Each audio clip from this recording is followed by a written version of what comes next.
Now, success for each person can be different. What your definition of this success is compared to mine may be completely different. So, Leslie, what's your definition of success?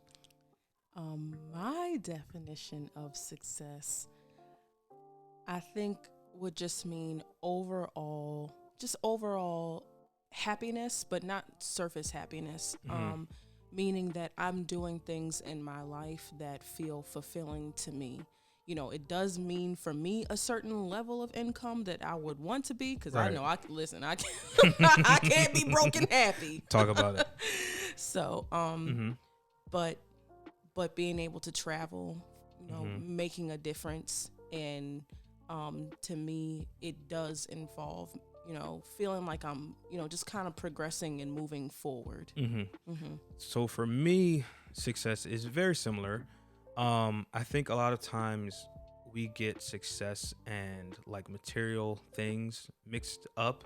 Like you said, happiness is your definition of success. Like being happy with what you're doing, happy at life, having a certain standard of income and being able to travel. That's success to you. For me, success is just loving what I do as far as like my job. If I have a job that may not provide me six, seven figures, that's fine as long as I love my job. Now, obviously, you need to be able to earn a living wage, at least at minimum, but being able to be happy at whatever my job is. And when I leave my job and my place of work, am I able to be content with what I did? There's been times where I worked in factories and warehouses where I was leaving tired, depressed, not really enjoying my work. But where I work now, I actually enjoy what I'm doing. So I would consider that success, as well as, finances, happiness in your everyday life, happiness with your family. You know, that's not always the case for some people. Family life can be difficult. It can be hard at times to find some kind of semblance of normalcy. But for me, happiness is just being able to work at a job I appreciate, where I feel appreciated and am valued by my employer. Because Hmm. we've all worked at those places where you have those crappy bosses. They don't treat you right. They don't treat you like a valued member of their team. So that's important as well. Yeah. But go ahead. And sometimes people are working in jobs where they are making, um, you know, 5, 6 figures, but they're still they still don't feel Hmm. fulfilled, Right. or you're working and slaving away and you may make a lot of money, but you don't even have time to spend the money that you make Right. because you're working so much. So, having those other elements is really important. Right. So where I want to attack, or rather discuss this topic, is like, what is success? Like for us, we just said success is happiness with your job, happy with your finances, being content. Where I find the issue is, a lot of us, or a lot of conversations you hear in society, is like you're supposed to always be looking for that next level. You're always supposed to be driven towards being higher or further above than where you really are or you're at that moment. And that's fine, but I feel like there's a underlying form of pressure that comes with that, to where people feel like they have to pursue these things Hmm. and they can't be happy where they're at. They can't be content where they're at. So there's this thing where I may be happy at my job, but I'm supposed to want to be the manager. I may be a regular employee, but I want to be the manager. Then when I become the manager, I should want to be the the president of the company. Then I want to be the owner of the company. You know what I mean? There's Hmm. always this underlying pressure that we're supposed to Right. always pursue more. And where I see an issue with that is that people end up becoming materialistic and not being able to find happiness in themselves and what they're doing. So, you know, it causes a lot of friction and stress and overwhelmingness for no reason. Or people who don't have those desires are viewed as mediocre, Mm, and that's not, yeah, it doesn't mean that. It just means that everybody has a different goal. right, right. And that's unfortunate. Like, for example, if you are, like I just said, you're a regular worker, you're not allowed to, especially when you're in relationships, unfortunately, be able to just go to work, come home, and be happy with that. You have to want to do more. You have to want to aspire to greater things outside of your job. What business are you trying to own and stuff like that, that people or society pushes on you, that you're supposed to do those things in order to be happiness. That happiness is not based on just going to work, coming home, and enjoying your family. You know what I mean? It's got to be something more to life than just that in and of itself. So like one thing that I feel like is an issue or a contributing factor to that is time. Like what we do with our time, and the fact that, you know, time is very short. And every moment that goes by, and every week, every day that goes by, we get closer and closer to our mortality. Like life is not infinite. There's going to be a definitive day when we're no longer here. So people, That's scary. right? It's very hard to think about. You know, one day I won't be here. Nobody wants to think about that, but at the same time, it drives a lot of people's behaviors, and the way they handle things is like, you know, if you're 35 and over, you know, well, I'm not going to be here much longer, or, you know, I got to start getting my life insurance together. I got to start getting things in place for my funeral arrangements. Some people think like that as early as 35, 40, because, you know, people aren't living as long as they used to, you know what I mean? So time where people are, you know, you're not allowed to be at a certain place for a certain amount of time. You can't be an employee and not a manager for more than 5-10 years. You're expected by society to try to take that next step. Well, you've been in this position for 5 years. Why are you not higher? Why are you not doing this? Why are you not doing that? And people feel the weight and pressure of that. Why can't I just be content with where I'm at? Why do I have to feel this need to have to take over something and be in control of more than what I'm already in control of? It makes me think of how, going back to that feeling of being mediocre, that I don't know if it's other societies, but, you know, part of like American society tells us that if we are not striving to get on the next level per se, or, you know, to progress in the way that society thinks that we ought to progress, which usually just means, being at a higher level of power, that we're doing something wrong. But literally in a company, someone needs to work, and someone needs to lead. Everyone can't be the leader. And I do think actually in workplace dynamics, or just in general, it can cause friction, and it does cause friction sometimes, because so many people are trying to lead when, you know, and no one wants to sit back or listen or whatever. But also just understanding too that different people have different strengths to bring, and maybe they shine in that strength under those certain conditions. I can manage a group of 5, but I can't manage a group of 50. And then we stick someone in a group of 50 when it's not something that's in their strong suit, and all of a sudden the ship is sinking. But it wouldn't have sunk if you kept that person where they really had their niche at.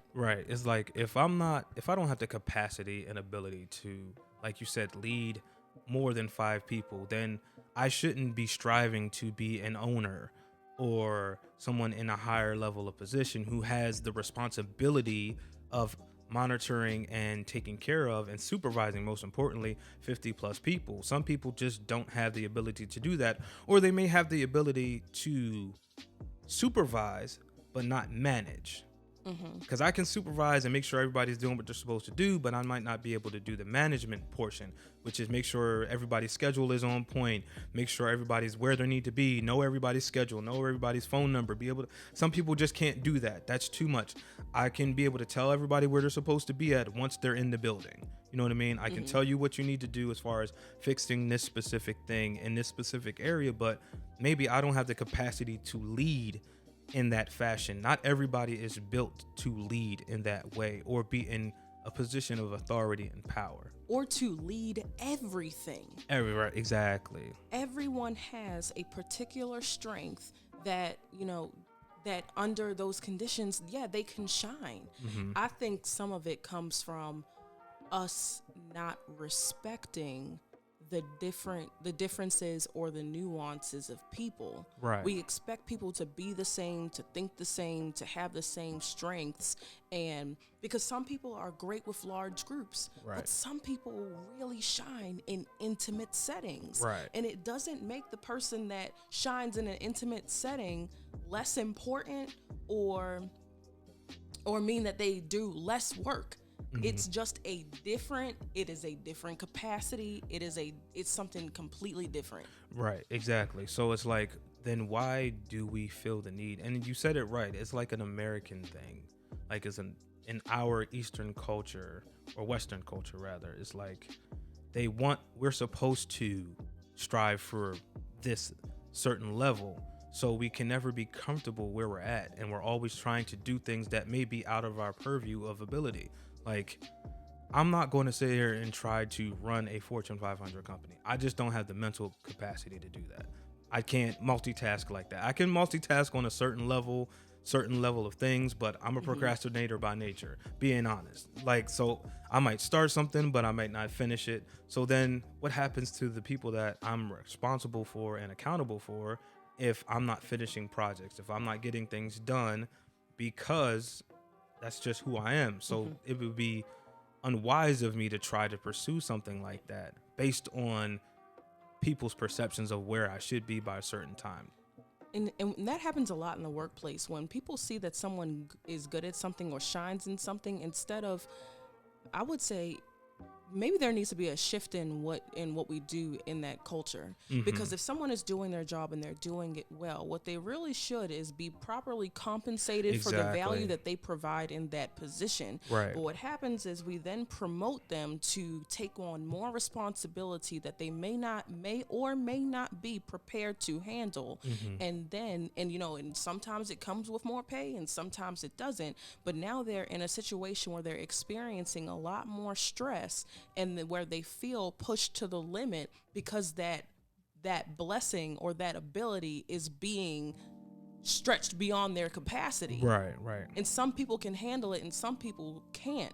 And it's okay for the people who that's not really what they were supposed to be doing. Right. But we make it seem like it's not okay, that they're not able to handle that new level when they really were shining at where they were at. Exactly. It's like, at my job, in my position, I'm great at what I do. I don't have the desire to be a supervisor in the field that I'm working in. Like, I don't want to be a BSc or BC or anything like that. That kind of stuff is above my purview. Like, I have my supervisor right now is going to school for his master's. I'm like, look, I had a hard enough time getting out of high school. I'm not going to try to get my master's or bachelor's or anything. That's just my mind wouldn't be able to do it. That'd just be too much for me to try to fit that into my schedule. That's already compact and filled up as it is, to try to then go to school to get a master's that's going to take me 8 to 12 years, however long, in that specific field to get it. It's just too much. I'm cool where I'm at doing what I do. But like you said, I would like to be compensated for the high level of production I'm producing in my position. Yes. I'm doing things that no one else in my position anywhere in the company I work for is doing, or has the foresight to try and vision to try to do, where they are now hopefully going to use the space that I work in and with the supervisors and coworkers I work in as the model for the rest of the company, which is great. But then that means compensation needs to come along with that. Yes. Not, hey, can you become the supervisor of doing this everywhere? Right, the lead liaison. Yeah. Like, no, I didn't ask to be the liaison. Hire someone hire someone else who knows how to do that. Y'all figure out how to implement some of these things, but don't make me that. Just compensate me for the value that I provide. Exactly. That's it. That's all I need. And I think that's the fact that that's not the norm is why people feel, or part of the reason why people feel the need to pursue higher levels in occupation and things like that, because they're not being compensated properly where they are. So then to be able to be compensated that way, well, I have to go to the next level in position to be able to be compensated the way I believe I'm valued or I value myself in the position I work in. So you find these situations where people are constantly feeling pressure to do more than what they really feel comfortable doing. Yeah. And then when you get outside of your comfort zone, anything can happen. You can fail, but you can also succeed. But that's not where the foundation of success person to person should be at, is in whether or not I'm at a certain level, just because that's basically why we do what we do as far as occupation, and why people pursue higher levels is so they can be compensated a living wage and a wage that's comfortable for the lifestyle they want to live. If I want to live a lifestyle where I travel on the regular, I want to be able to be compensated to where I can do that comfortably and not have to worry about bills being an issue or work being an issue. I want to be able to take that time off, but a lot of people don't work in positions where they get paid time off. Or if they do, they have to work years upon years to get the kind of finances, on one, and two, the time off able to do that. Yes. So it's like you put people in a bind as far as the way they work and societal norms of like, you're supposed to be traveling at a certain age, you're supposed to have this much in your bank account, you're supposed to do all of these things, and so people feel the pressure to do those things. And then if it's like, yeah, it's overwhelming for people and they feel like they don't have a choice, and it's difficult. And it leads people to in that constant state of not being able to celebrate where you are, thinking that your accomplishments are small, right? And immediately after thinking, okay, well, what's the next thing that I need to be doing? And we're not taking that step, or taking a step back to say, wow, look where I am. Look where what I've been able to do, and to celebrate yourself, to let it, and to just let you celebrate you and where you're at. And even the value that we put on certain accomplishments. Right. Maybe this year I didn't get a promotion and I might not have done my best at work, but I might have done a really great job of focusing on my mental health and being kind to myself. And that is still something to celebrate, even though it didn't come in a monetary form. Right, exactly. It's like those little things that we're supposed to praise and be aware of, we disregard because we're looking for the materialistic thing. Like, I feel like that's another issue, is that people have become so materialistic, and it's like gluttonous, that we're always looking for more and more and more. We gain this certain level, or we get to this plateau as far as finances or ability to travel or whatever, but then that's not enough. You're trying to do something that's above, not your pay grade, but above where you may be happy and content at. So you're putting your happiness and basing your happiness off of material things. Am I able to travel as much as I want to? Maybe you might not be able to do that this year, but does that mean you're not successful because you couldn't do that this year? Maybe you didn't plan well enough. Maybe you didn't save well enough. Maybe you didn't have the right approach to getting to the point where you can travel.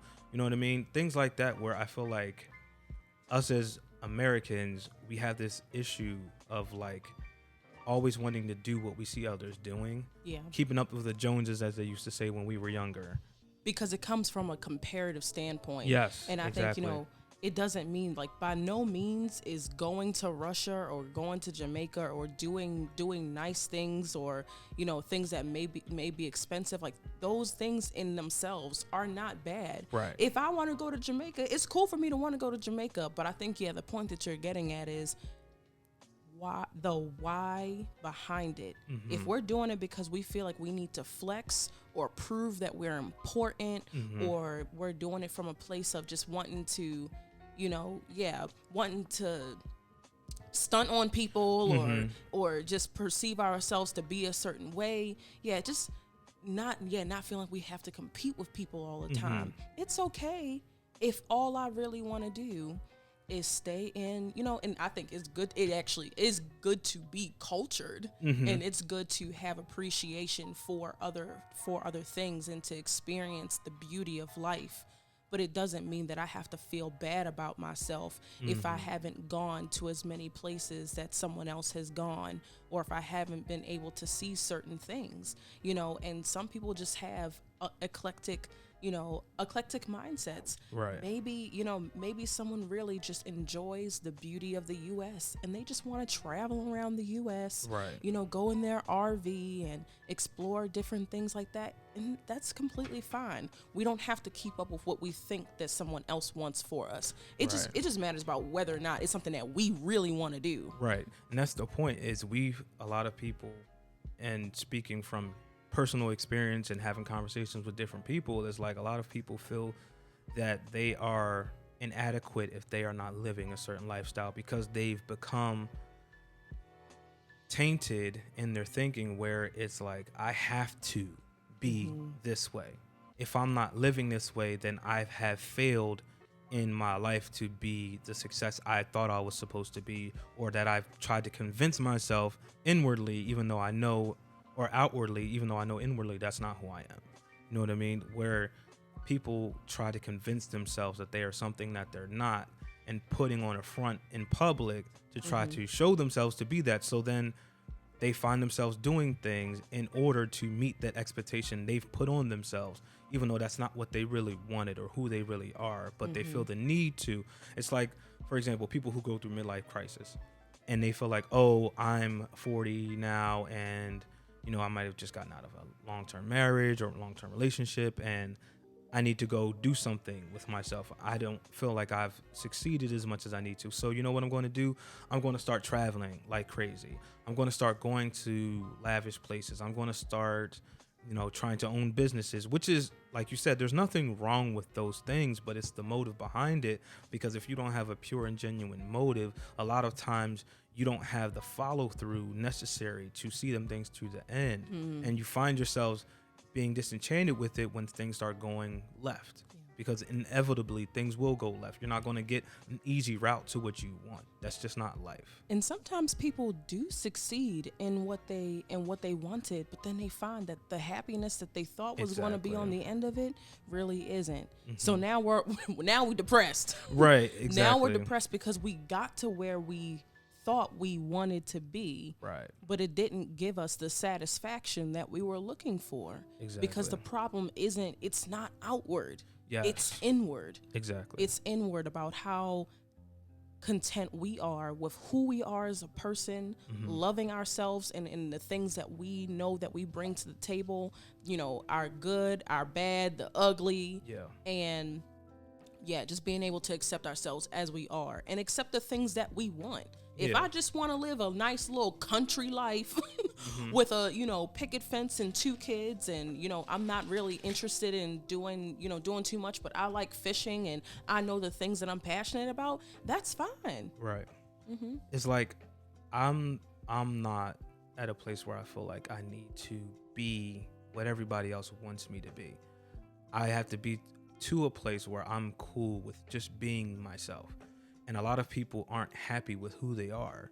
They're always trying to find a new thing because they have this hole inside of them that needs to be filled with love and happiness, but their happiness isn't based on themselves. It's based on outward things, material things, not just being happy with yourself, being able to wake up in the morning and go to work and come home and be happy and content with that. That doesn't mean you don't have other aspirations and things that you want to pursue and attain, but at the same time, if you find yourself not being happy just in general with life, you're going to always be looking for that next hit, that next thing to make you happy, and you're never going to be happy. Like, everybody know, it's an old saying, that just because you're rich doesn't mean you're happy.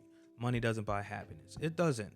Yes, money can buy you contentment and security and having the things that you need, but it doesn't guarantee you happiness. It may get you the things that you want.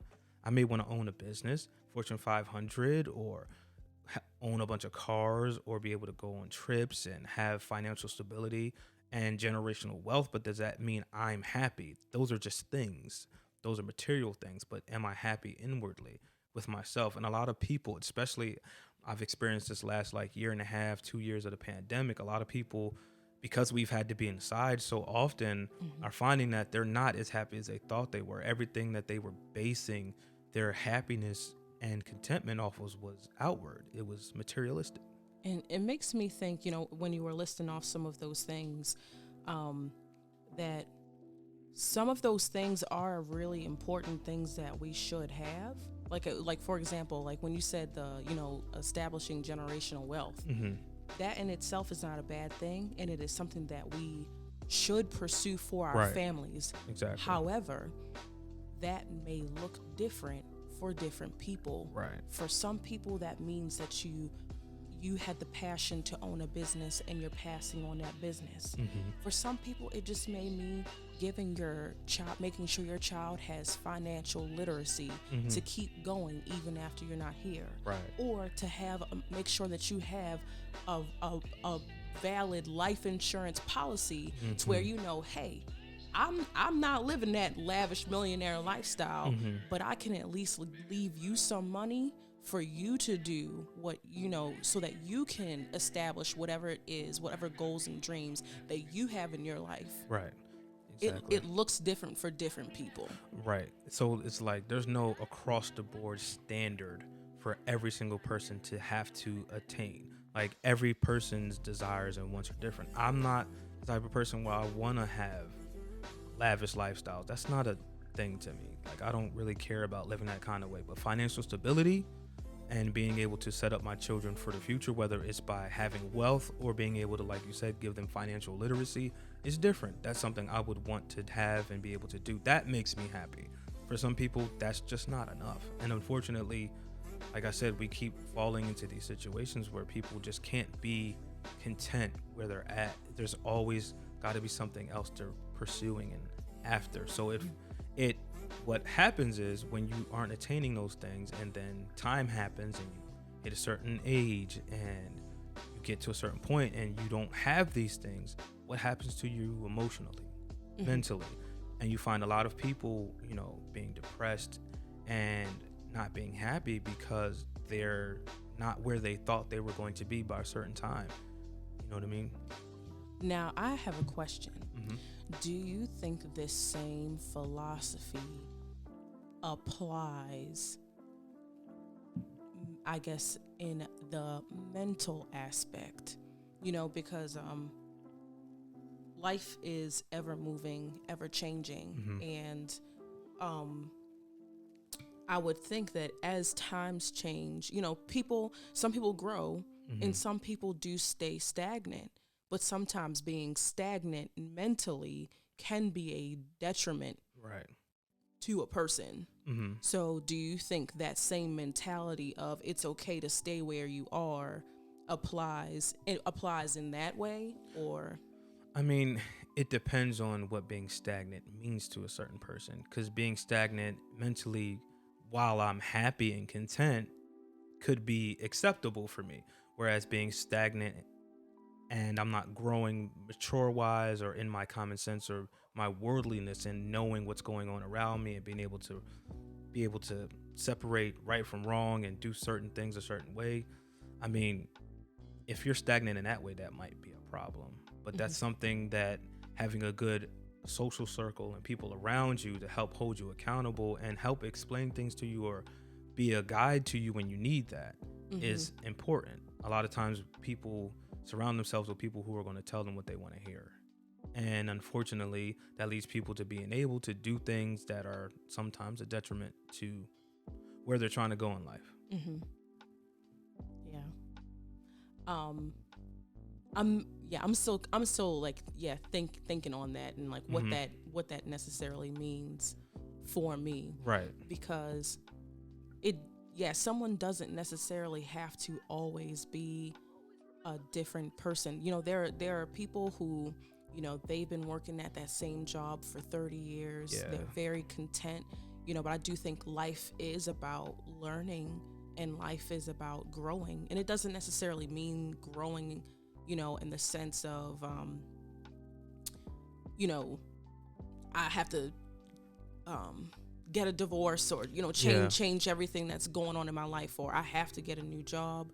But just always continuing to learn and to be inquisitive about life and to not be afraid of the change that life naturally brings. I feel like that's kind of part of the problem is people are afraid to change, like at all. Like for example, my grandmother, I talk about my grandmother all the time, right? But my grandmother, she's not the same person she was when I was like 10, 12, 15.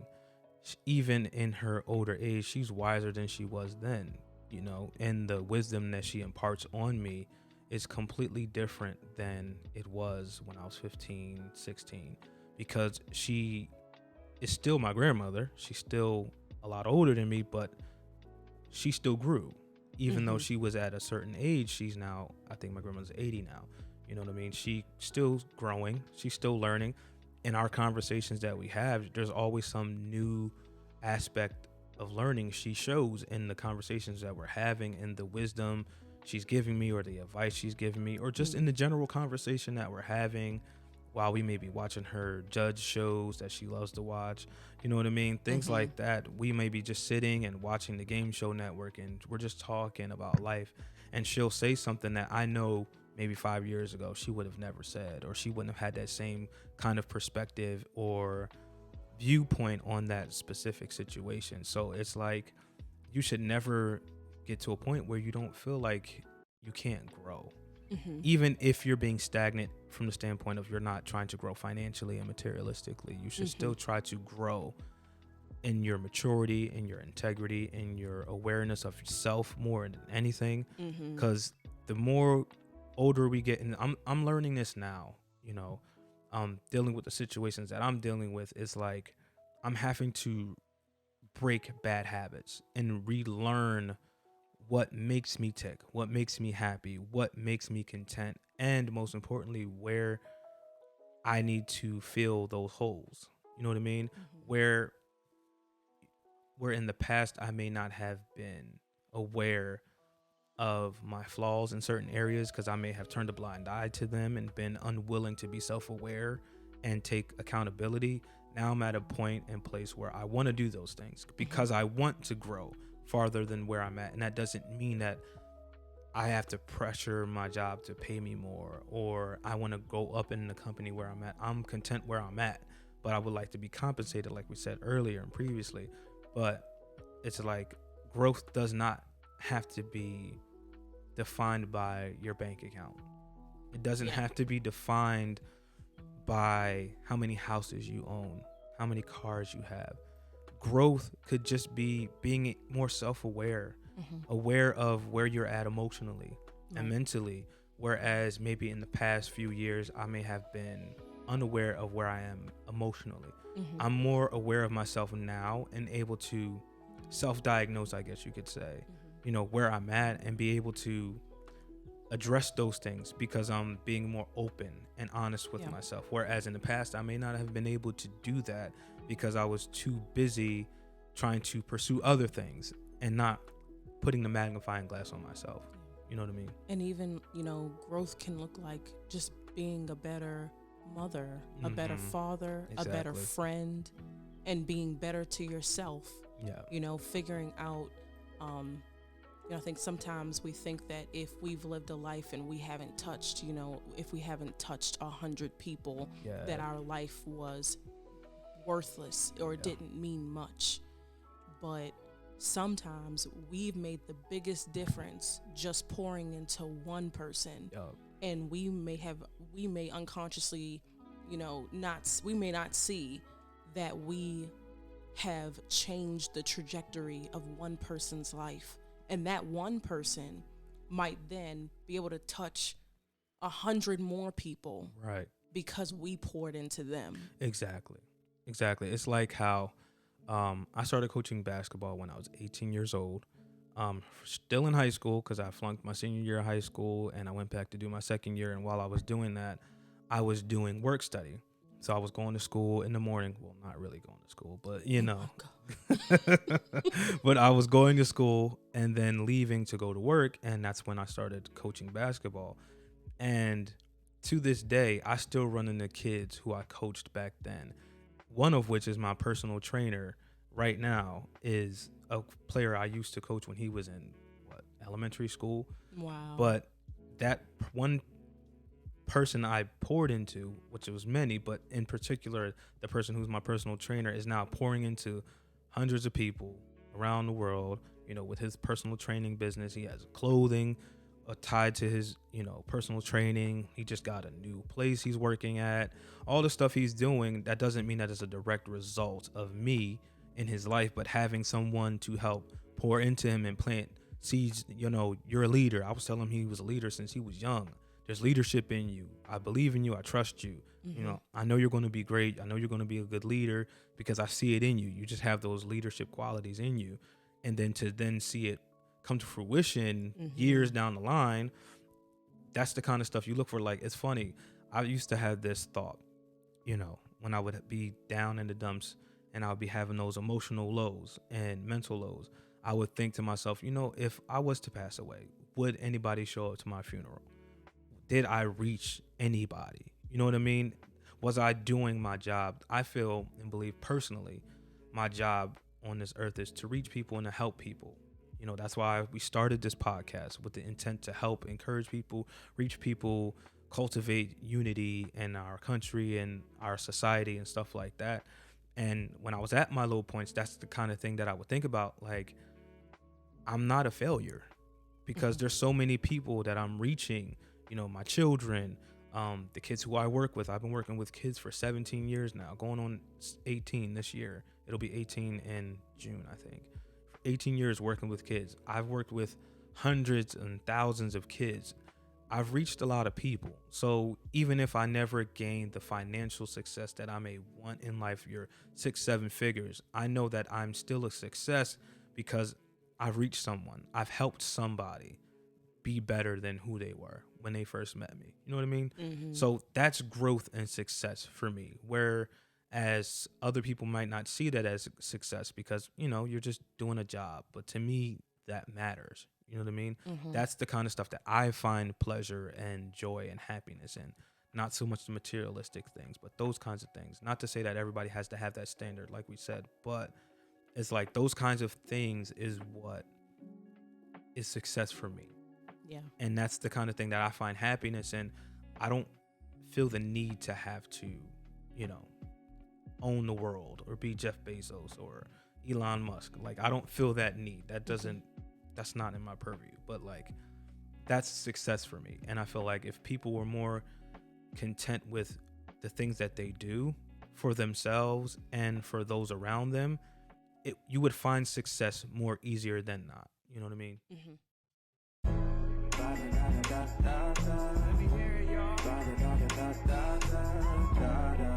Good vibes.